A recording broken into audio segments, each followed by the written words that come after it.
I can't really name anyone that has so much integrity as she does to the things that she's accomplishing. It's pretty amazing.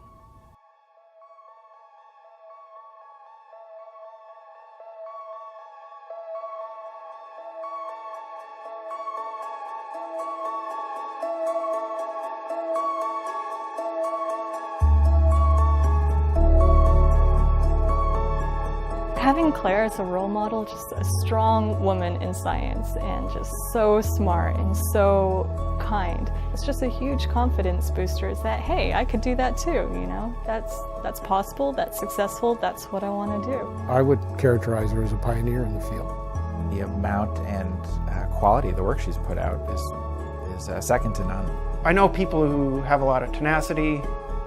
I know people that have integrity, but it's rare that people have both together in that, you know, that combination that Claire does.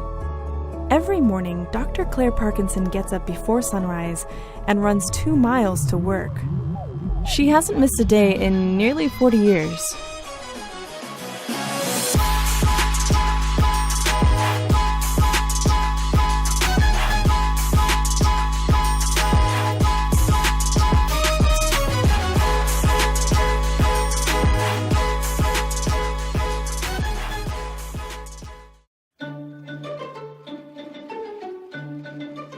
To know the evolution of sea ice and how we observe it from space is to know Claire. This year, she's celebrating 40 years at NASA. When I arrived at Goddard, which was in July of 1978, it was an incredibly exciting period here. Satellites were pretty new, but a lot of data had been collected. NASA scientists were inundated with information, and Claire was in a cohort looking at sea ice, trying to make sense of a jumble of very raw, very new data.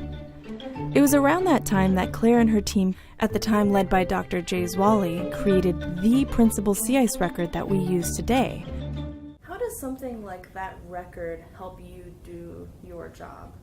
Oh, that record is fundamental to understanding sea ice. So without it, we wouldn't know how rapidly it's changing.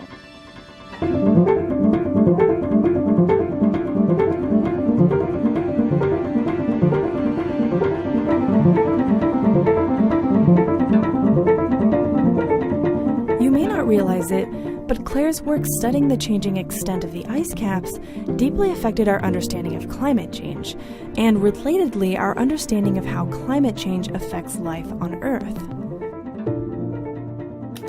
One of the clearest signals for climate change that resonates with people has been this shrinking of the polar ice cap in the summer that we're able to see because of Claire's work.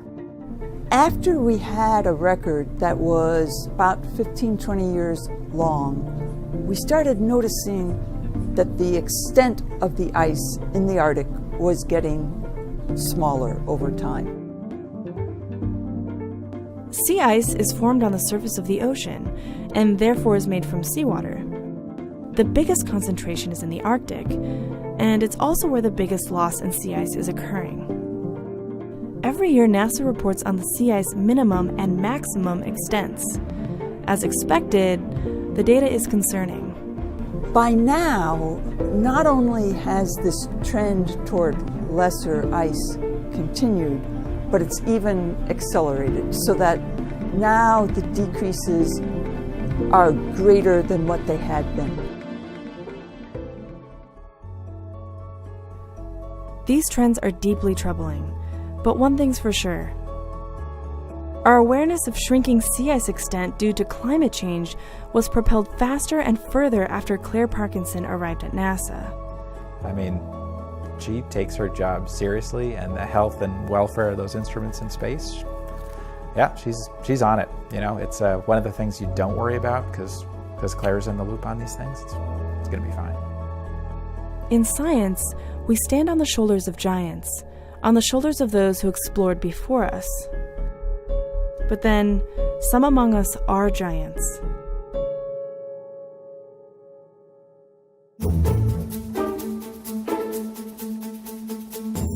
us scientists, it's incredibly exciting to be studying these glaciers and ice sheets right now because they're doing something that hasn't happened in thousands of years. We're watching changes take place that haven't happened since the end of the last ice age.